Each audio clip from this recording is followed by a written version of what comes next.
Y estamos con nuestro primer invitado del día, nuestro primer entrevistado, que ya estaba pactado esto. Estamos con Hugo Testa, que es un trabajador ferroviario, él se presenta de esa manera, trabajador ferroviario que escribe. Hola Hugo, ¿cómo estás? Bien, mucho gusto, tal cual. Bueno, y nos estaba contando cuál es su puesto ahí en el trabajo que hace. Está trabajando en un puesto fijo, controlando trenes que se van de larga distancia, pero también nos estaba contando que era un trabajador de las vías y que ha tenido accidentes y que por eso está donde está ahora. Bueno, acá tenemos, quiero mostrar, a ver si después la cámara lo puede tomar un poquito más cerca o lo acerco yo. Esto es el libro que escribió Hugo. A ver. Ahí lo tenemos. Ahí está. El libro que se llama Un ejemplo de lucha, tercerizados del Roca. Y es de Hugo Testa, que está acá con nosotros, y que mañana este libro se va a presentar, va a ser la presentación oficial mañana, en ATESUR, en la calle Boedo, ahí ahora vamos a decir bien el número todo, en ATESUR, en Loma de Zamora. Bueno, Hugo, ¿cómo estás? Bien, todo bien. Muchísimas gracias por recibirme. Bien, no, gracias a vos por acudir al llamado del Paso Cambiado. Este es un programa que, entre otras cosas, no sé si es, no es virtud, sino tiene la línea como de acercarse a la problemática de los trabajadores, de las trabajadoras. Estamos todo el tiempo tratando de ver qué pasa con la clase y cómo está viviendo la clase. Perfecto. ¿Qué te inspiró a escribir un libro? Bueno, no es el primero que escribo. Yo siempre digo que soy un militante que escribe, que no soy un escritor. Este libro en particular me lo llevó a escribir, lo podría haber escrito, como dice en alguna parte del libro, hace 10 años atrás, 15 años atrás, y hubiera estado bien igual. Pero en este momento el libro es un llamado a la reflexión. Ajá. Los trabajadores en general, con el gobierno que estamos padeciendo, y los ferroviarios en particular, con el plan de ajuste que venimos soportando, a donde según los números que da el gobierno ya tenemos cerca de 2.000 despidos y se anuncian 4.000 despidos más. Se han cerrado ramales enteros, como el tren que va a Bahía Blanca, ramales del interior, el tren de la Sierra, por ejemplo, corre un gran peligro. Han levantado el ramal a Pinamar también y han disminuido más de 200 servicios diarios en lo que es el AMBA en la línea Roca. O sea que la gente viaja como ganado hoy por una disminución de los servicios, a la par que ha aumentado el boleto a sumas siderales que obliga a muchos pasajeros a saltar los molinetes. Pues el libro es un análisis del conflicto a donde 2.000 trabajadores lograron pasar a planta después de dar una pelea feroz, a donde incluso una patota armada por la burocracia del sindicato, a cargo en ese momento de Pedraza y hoy a cargo de Sacia, que es el lugarteniente de Pedraza, mató a un militante en ese momento del Partido Obrero. Mariano Ferreira. Un pibe, Mariano Ferreira, un joven militante. Entonces el libro lo que hace es, se divide en 4 partes. La primera parte hace un análisis del momento que se vive cuando se desata el conflicto. Cuando se genera el conflicto. Claro, el gobierno que había, cómo estaba la dirigencia sindical. Nosotros la mayor parte de la dirigencia del sindicato lo dirige La Verde. Hay solo una parte que la dirige el sindicalismo combativo, que es donde está el Pollo Obrero en el Sarmiento. En el momento del conflicto también la abordó el ferrocarril Belgrano Norte. Desgraciadamente después la oposición se dividió y perdimos la dirección de ese ferrocarril. Después hace una entrevista a muchos de los principales activistas y dirigentes del conflicto. El conflicto tuvo 2 características. Una, que se manejó por asamblea masiva, democrática, donde se votaba, y la dirección, que era una comisión negociadora que se nombró en ese momento, cumplía a rajatabla lo que las asambleas votaban. O sea, tuvo esas dos características: una dirección que respondía a la votación de la base y una base que votaba y decidía, a veces, muchas veces, en contra de lo que la dirección proponía, pero se hacía lo que la base proponía. En ese marco es que matan a Mariano. Podrían haber matado a muchos más. Es más, hubo 2 compañeros que recibieron disparos también, uno en la cabeza, una compañera, y otro compañero ferroviario en una pierna, en la cola en realidad, no en las piernas. Y después de todas esas entrevistas, hace un análisis sobre la actuación de la Patota, donde logro hacerle una entrevista a uno de los integrantes de la Patota, donde desnuda la complicidad de la empresa con la dirigencia sindical, con el armado de barras bravas pagos, y la complicidad de funcionarios del gobierno de ese momento.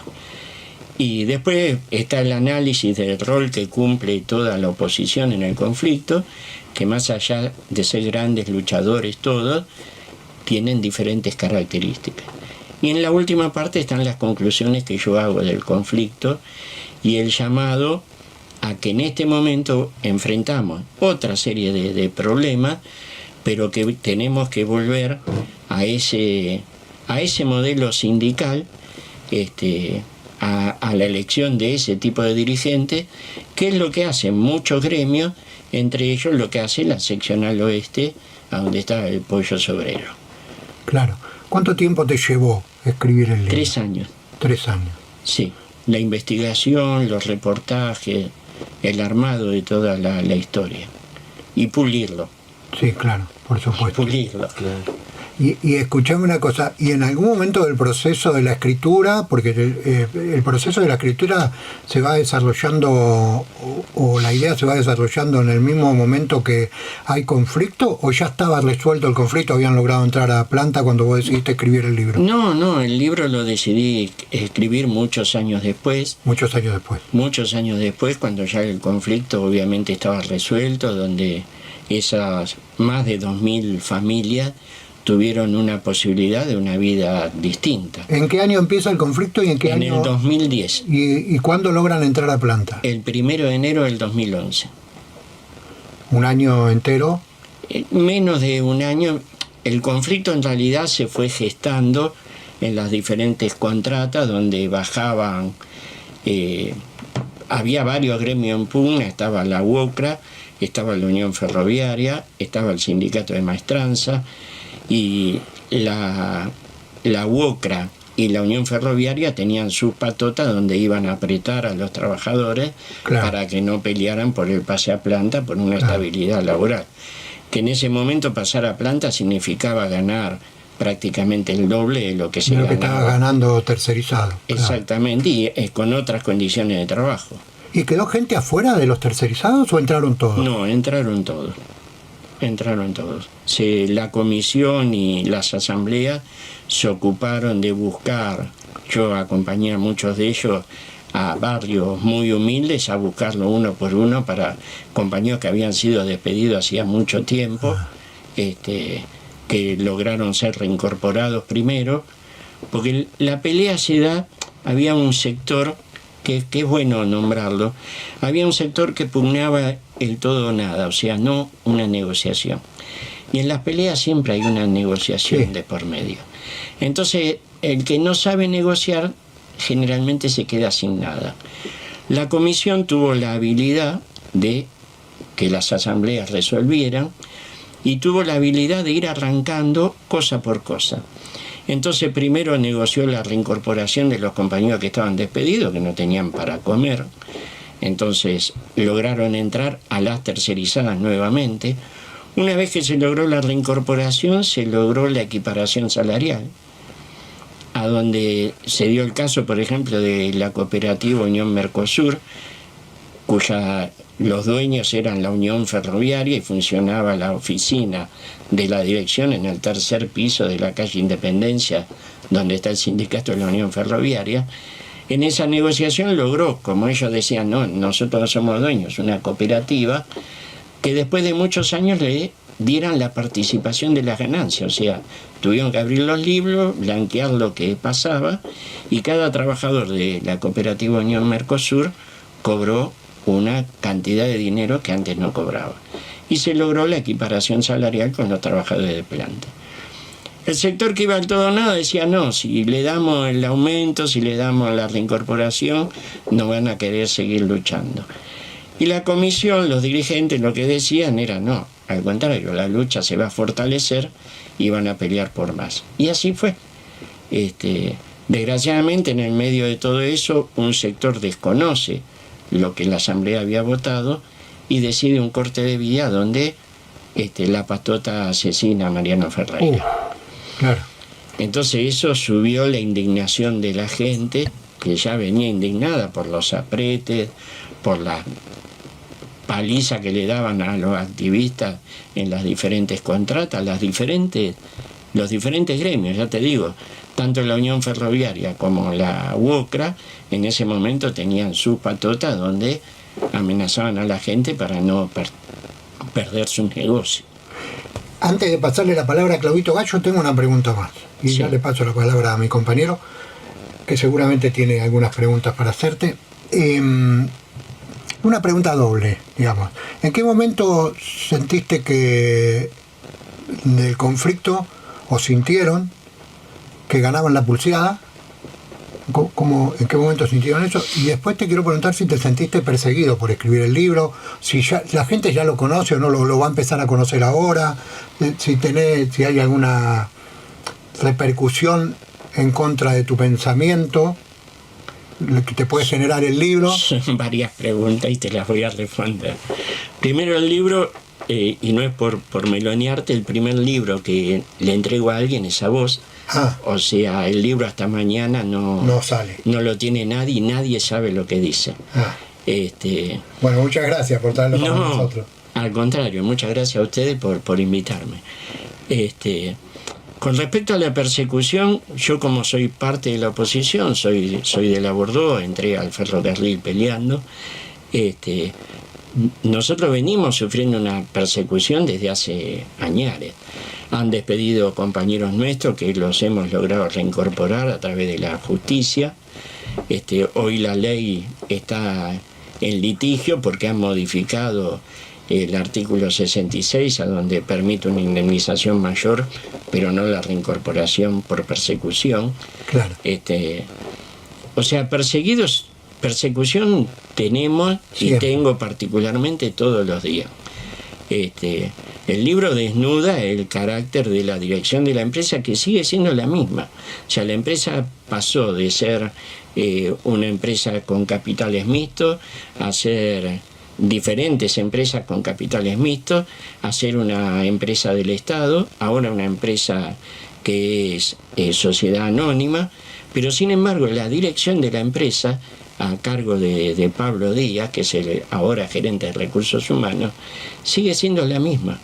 Y sigue siendo la misma que liberó la patota, sigue siendo la misma que tiene acuerdos con la dirigencia sindical, que a pesar de haber ido 16 dirigentes presos, muchos de ellos de Roca, tendrían que haber ido muchos más, entre ellos los dirigentes actuales de la Unión Ferroviaria de Roca, como son Karina Benemérito, Daniel Mujica, Aragón y toda una banda de delincuentes. Y eso el libro lo denuncia. O sea, ¿problema? Sí, puede haber, qué sé yo.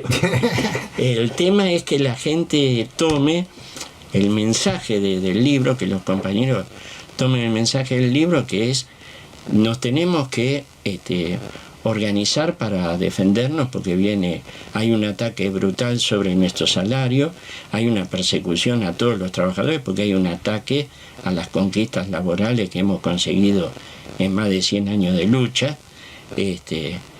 Y acá ahora está de moda esta frase que voy a decir a partir del Eternauta, pero acá nadie se salva solo. O sea, si no lo hacemos en unidad los trabajadores, con un modelo sindical, democrático y participativo, estamos al horno.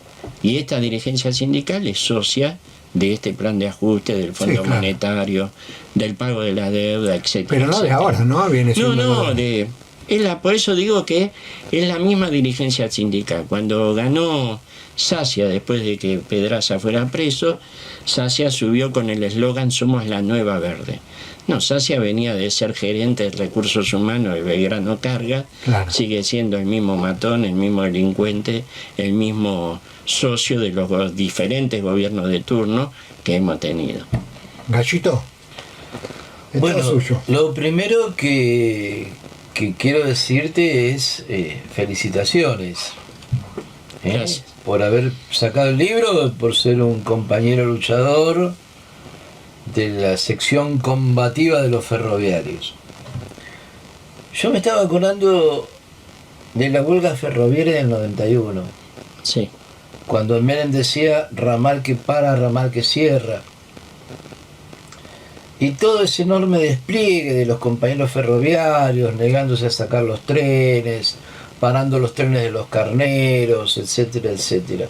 Eso terminó en una gran derrota, en la privatización de todo, en la quita de ramales, etcétera, etcétera. Y trato de hacer una comparación con esto que vos nos estás contando del 2010, que terminó en una victoria, ¿no? Porque ustedes ganaron esa pulseada. ¿Cuál es la perspectiva hoy? bueno, la perspectiva hoy es la lucha de los trabajadores siempre está abierta, o sea, depende lo que seamos capaces de organizar para poder defendernos. Tenemos una cosa a favor y una cosa en contra. Desde el 2010, la cosa a favor que tenemos es que desde el 2010 y antes del 2010, toda la pelea que vino dando los trabajadores ferroviarios dirigidos por la Bordeaux, en el Mitre, en el Belgrano Norte, en el Sarmiento, tuvo una serie de triunfos consecutivos. Cuando se da la pelea del 2010, suma ese triunfo a los que veníamos teniendo. Los triunfos no alcanzaron para impedir, por ejemplo, la masacre de Once, que se llevó la vida de más de 50 pasajeros, pese a que la Bordeaux, específicamente la del Sarmiento, vino haciendo cientos de denuncias de que eso iba a pasar y finalmente pasó.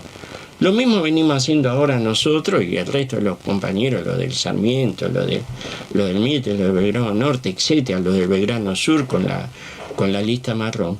Lo mismo venimos haciendo, denunciando las condiciones en las que está el ferrocarril, que estamos al borde de una tragedia en cualquier momento. En cualquier momento puede haber otra tragedia como la de Once. Específicamente con lo que vos me preguntás, desde todas esas luchas hasta ahora no hemos sufrido una derrota, los trabajadores ferroviarios. Hemos entrado en un impasse, nos hemos desmovilizado, porque nuestra dirección sindical, que sigue siendo desgraciadamente la verde de Sacia y compañía, ha desmovilizado a todos los trabajadores para ser solidarios con los planes de ajuste de los gobiernos de turno. Ahora, la pelea, por eso digo, como no hemos sufrido una derrota, la pelea está abierta.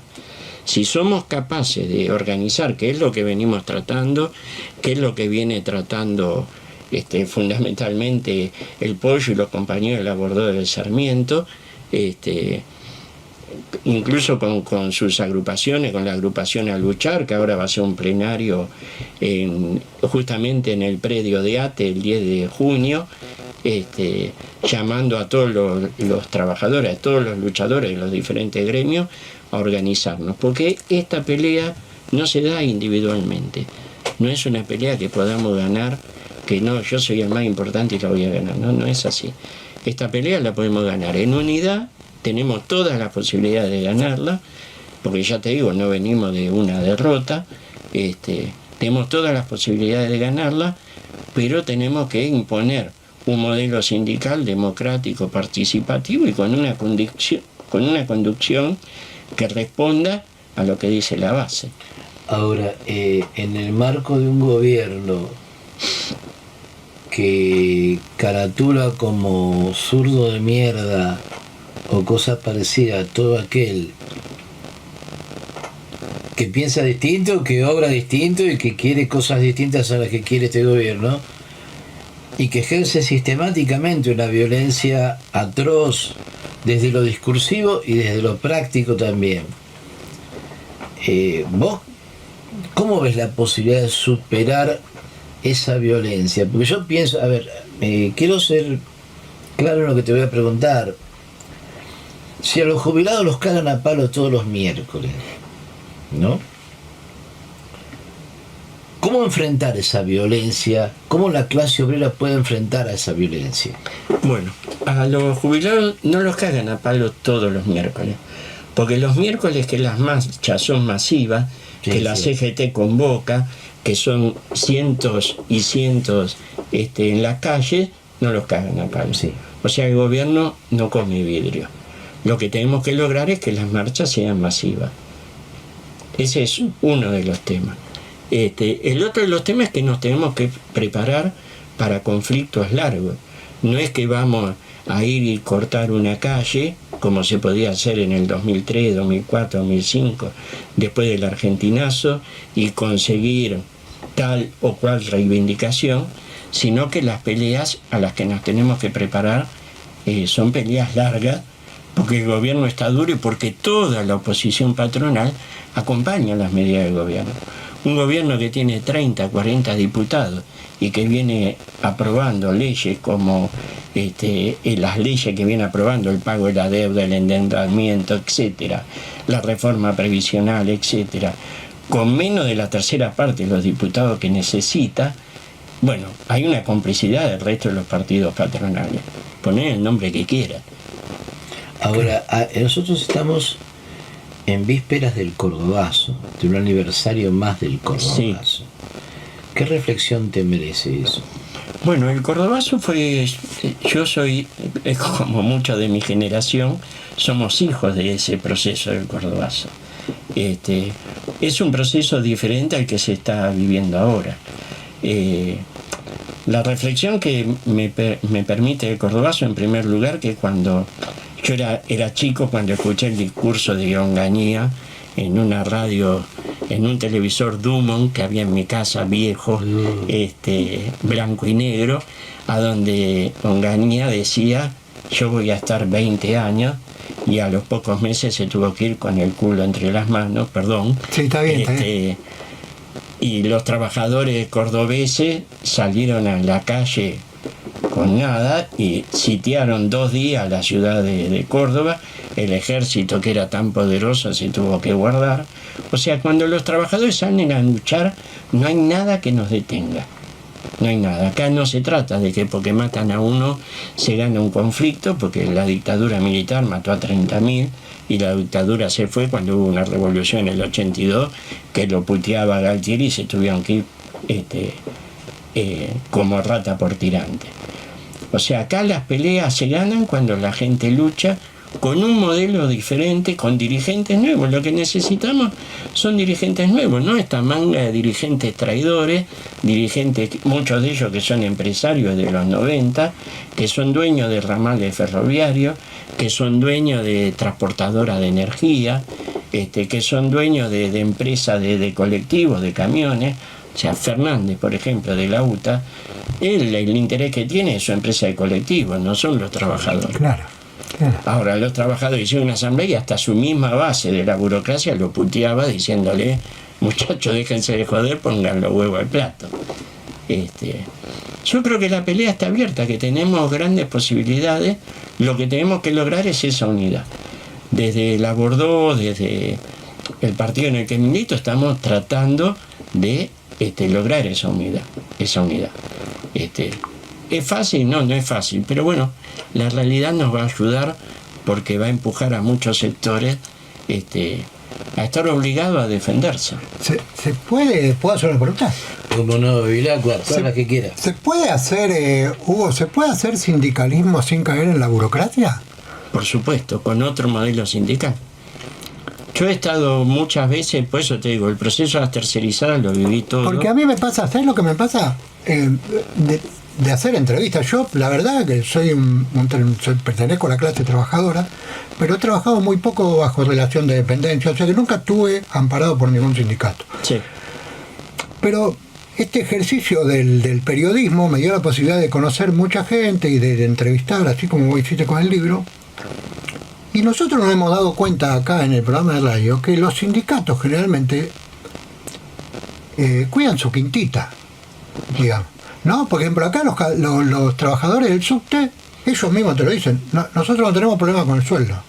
El sueldo estamos ahí, nos falta un puntito. No, este no es nuestro problema.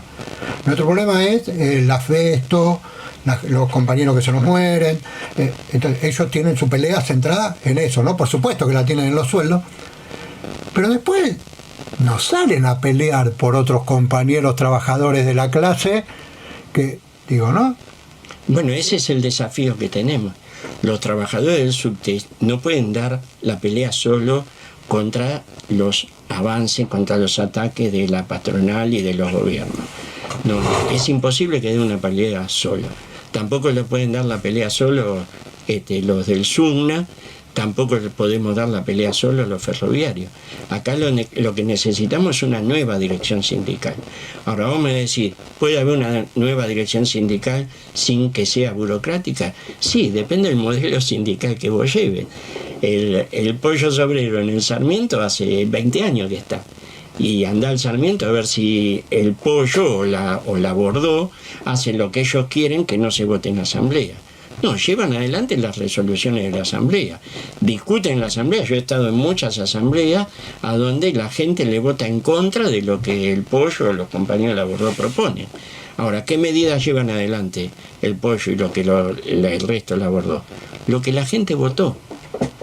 O sea, el tema es que los dirigentes sindicales no tienen que estar atornillados. Esa es la verdadera democracia, digamos. Claro, esa es la democracia. Vos agarrás cualquier convenio, el convenio que se fundó la Unión Ferroviaria, y te habla de las asambleas.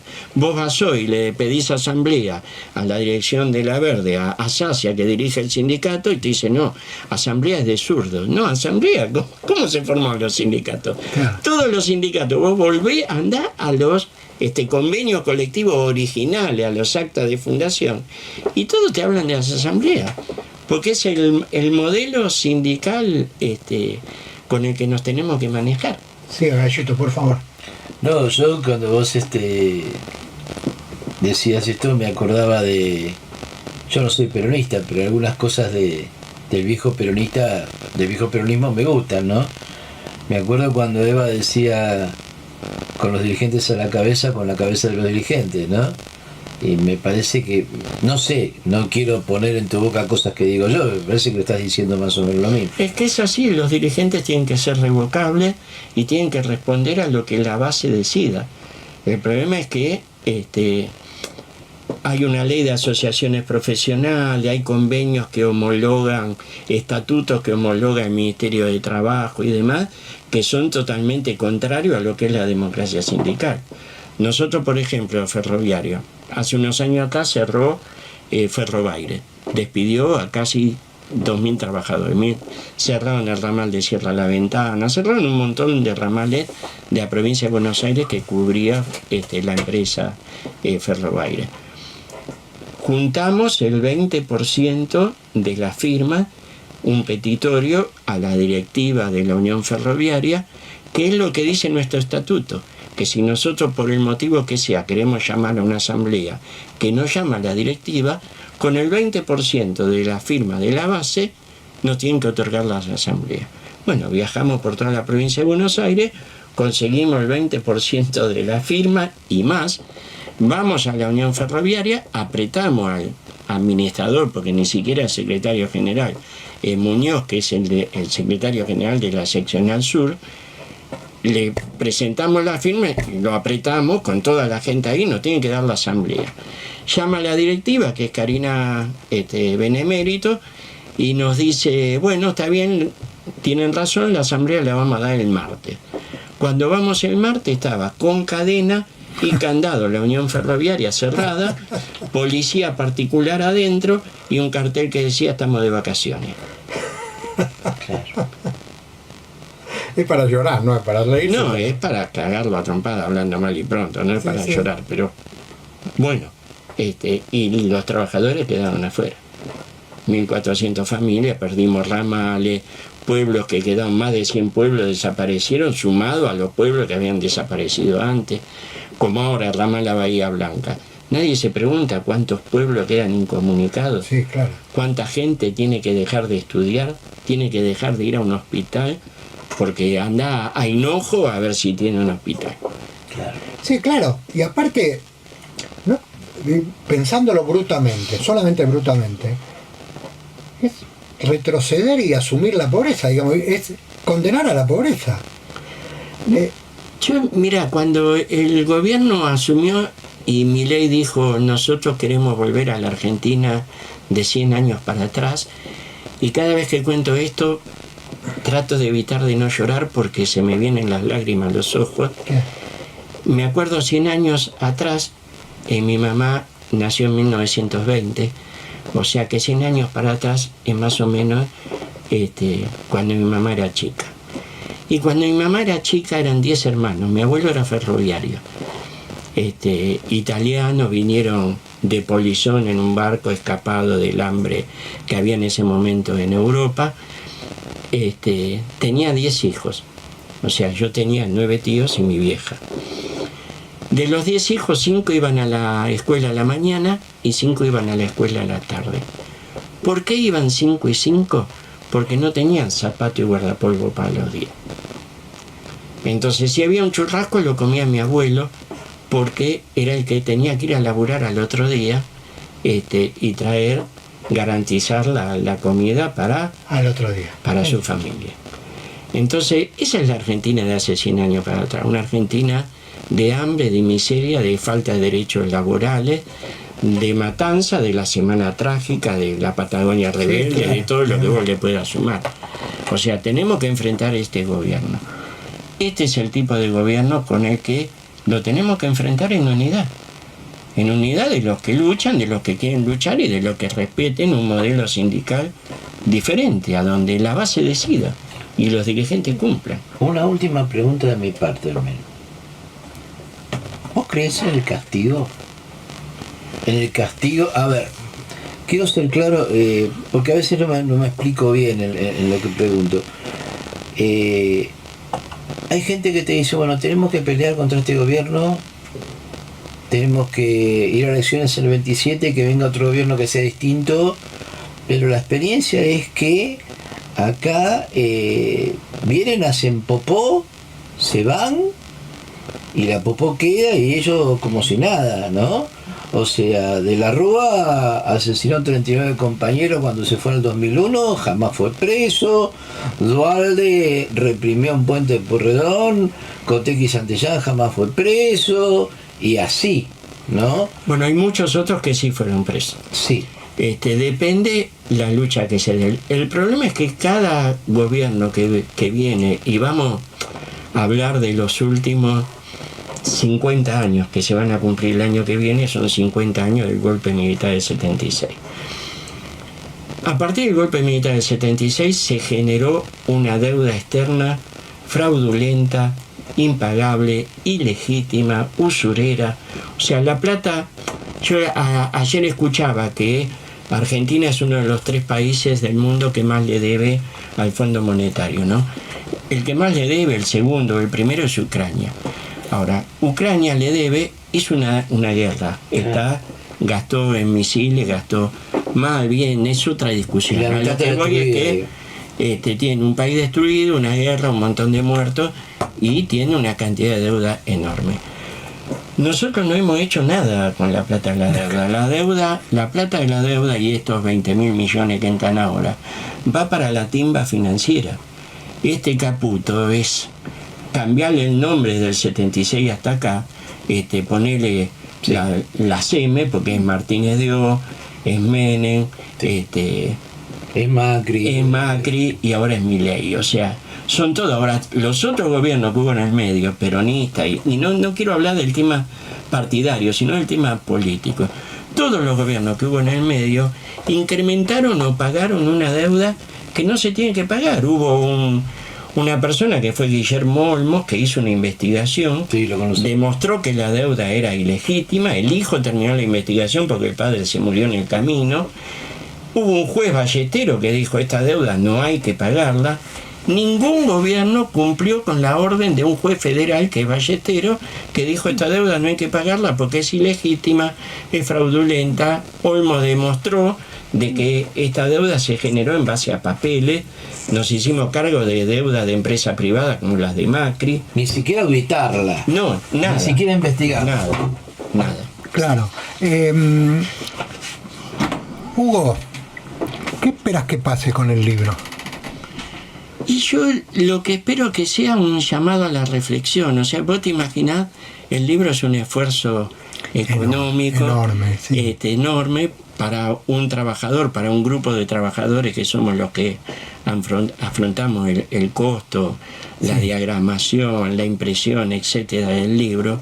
Es un sacrificio enorme. No apostamos con el libro a ganar plata, ni siquiera a salir empatado. Lo que apostamos es que el mensaje que tiene el libro llegue a los trabajadores. Bien, vamos a hablar de la fecha de mañana.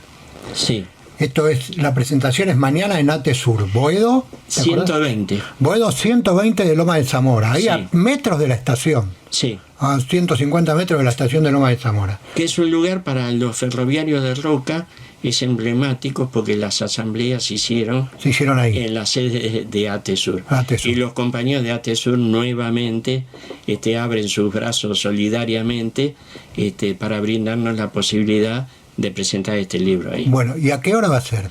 A las 1:30 está citado. 13:30. 13:30. Va a empezar un poquitito después, pero está citado a esa hora. Bueno, mañana 13:30 en la sede de ATESUR, Boedo 120 Lomas de Zamora, se hace la presentación oficial del libro Un ejemplo de lucha, tercerizados del Roca, de Hugo Testa. Todos los que quieran acudir, o todas las que quieran acudir mañana, a las 13:30 horas están ahí en la sede de ATESUR, Boedo 120 Lomas de Zamora, a metros de la estación. Después tenés programada alguna otra... Por ahora esta. Después vamos a ver cómo evoluciona. ¿Qué costo tiene el libro? 15.000 pesos. 15.000 pesos. Nada, recontra barato el costo del libro. Pero más allá de lo barato o lo caro que pueda ser el libro, lo interesante está dentro, en sus páginas, ¿no? Porque están las voces, está el pensamiento de Hugo, que dirigió este barquito, y las voces de trabajadores y trabajadoras que estaban en esa lucha. ¿Hay diferencia entre la clase obrera actual y la clase obrera del Cordobazo, por ejemplo? Qué pregunta complicada. Mirá, te voy a contar una anécdota que va a responder a lo que vos preguntas. A ver. Yo empecé a trabajar, me fui de mi casa chico y a los 14 años volví para pedirle permiso a mi papá para que me firmara lo que era en ese momento la libreta del menor, para poder trabajar en una fábrica. Yo empecé a trabajar en fábrica metalúrgica de muy chico, como aprendiz, como operario, después estudié en el industrial como medio oficial mecánico, etc. Y yo, por ejemplo, trabajé en la fábrica Marshall, ¿no? En la mayor parte de las fábricas que trabajé, como tengo muchos años, desaparecieron casi todas, pero había una fábrica de heladera muy famosa que era Marshall, que éramos muchos trabajadores y trabajadoras en la fábrica, y cuando uno tenía un problema económico, entre todos los trabajadores hacíamos una vaquita. Sí. Entonces les juntábamos la plata y se la dábamos. Cuando el compañero podía, si podía la devolvía, si no podía no la devolvía. Cuando otro compañero tenía otro problema, hacíamos exactamente lo mismo. O sea, la solidaridad de la clase obrera se tejía desde abajo. Hace unos años atrás, 10, 12 años atrás más o menos, yo todavía estaba trabajando ahí en la vía, y los lockers estaban en un bloque de 4 lockers. Yo estaba en el segundo locker, había un compañero a la derecha y un compañero a la izquierda. El compañero a la derecha le dice: Pedro, ¿me podés traer mañana 5.000 pesos? Sí, quédate tranquilo, mañana te los traigo. Yo, que no los conocía mucho, ¿viste? Me callé, me quedó que el otro al toque le dijo que sí. Pasa el día, trabajamos, qué sé yo, volvemos al otro día. Al otro día el compañero de la derecha agarra los 5.000 pesos, toma, y se los da al compañero que se lo había pedido. El compañero de la derecha se termina de cambiar, se va. Entonces yo le hago un inocente comentario al compañero de la izquierda. Digo, qué bien, Pedro, ¿no? Le pediste 5.000 pesos ayer y hoy te los prestó así de una.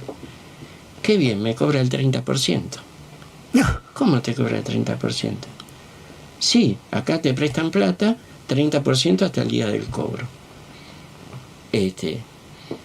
A mí me pareció una barbaridad.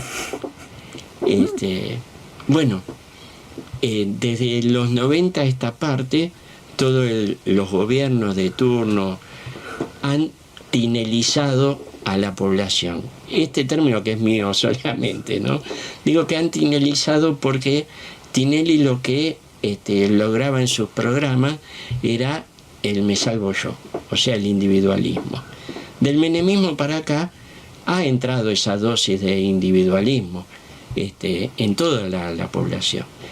O sea que lo que tenemos que tejer nuevamente es esa solidaridad que teníamos en los años 70, en los años 80, al principio de los 90. Esto sale porque cuando vos te tomaste estos minutitos, yo le pregunté si había diferencia entre la clase obrera actual y la anterior. Por ejemplo, puse el ejemplo del cordobazo, ¿no? Bueno, pero puede ser no el cordobazo, que fue un estallido, claro, la clase obrera posterior o claro, ¿no? Digamos. Después están los otros temas, el tema de cuando la gente lucha se radicaliza y logra ver otras posibilidades. En los 70 un tercio de la población mundial estaba bajo estados obreros o llamados socialistas. Teníamos la guerra de Vietnam triunfante en el 75, teníamos la revolución cubana, teníamos un proceso a nivel internacional a donde empujaba a que la juventud y que los trabajadores peleáramos no solo por un aumento salarial, sino por una sociedad distinta. Claro. Eso en este momento no se da, hay una gran confusión ideológica, hay un atraso en los trabajadores, por eso es que han votado a gobiernos como este. Claro, bueno. Muchas gracias, Hugo. Vamos a repetir. Mañana, sábado 10 de mayo, a las 13:30 horas, en la sede de ATESUR, Boedo 120. Ahí nomás de la estación de Loma de Zamora, se hace la presentación oficial de este libro que se llama Un ejemplo de lucha tercerizados del Roca, de Hugo Testa. No se lo pierdan. Es un libro que busca la concientización de la clase obrera. Muchas gracias, Hugo. Muchísimas gracias a ustedes. Este espacio es de ustedes, cuando quieran. Estos micrófonos siempre van a estar abiertos para ustedes, lo que necesiten. Aquí estamos. Te agradezco muchísimo. Bueno. Muchísimas gracias, compa.